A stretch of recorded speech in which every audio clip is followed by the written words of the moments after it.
ইট পাথরের এই ব্যস্ত নগরে যেখানে উন্নয়নের ছোঁয়া চারদিকে, সেখানেই এক কোণে পড়ে আছে অন্ধকার এক জগৎ, যেখানে প্রতিটি নিঃশ্বাসে মিশে থাকে অভাব আর অস্বাস্থ্যকর পরিবেশের উটকো গন্ধ।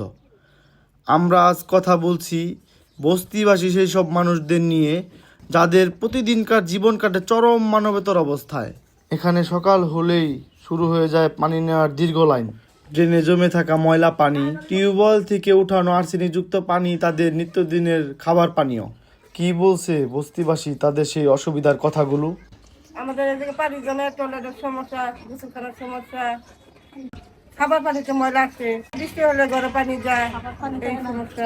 বস্তির এই সহজ সরল মানুষগুলো হয়তো জানে না, অভাবের চেয়েও বড় অভিশাপ এখানে সচেতনতার অভাব। এর ফলে শিশুরা ভুগছে নানান রোগ ব্যাধিতে, আক্রান্ত হচ্ছে পানিবাহিত অনেক রোগ জীবাণুতে। শিক্ষার আলো এখানে একদম নেই বললেই চলে।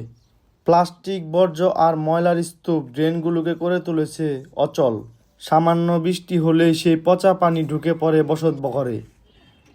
আর এই বিষাক্ত পরিবেশে বড় হচ্ছে আগামীর ভবিষ্যৎ। টয়লেট বা গোসলের জন্য নেই ন্যূনতম মানসম্মত ব্যবস্থা। টয়লেট এবং গোসলের পানি জমা হয়ে তৈরি হচ্ছে মশা এবং কীটপতঙ্গ। এই মানবতর জীবনের অবসান ঘটাতে শুধু সরকারি সহযোগিতাই যথেষ্ট নয়, প্রয়োজন বস্তিবাসীদের সচেতনতা।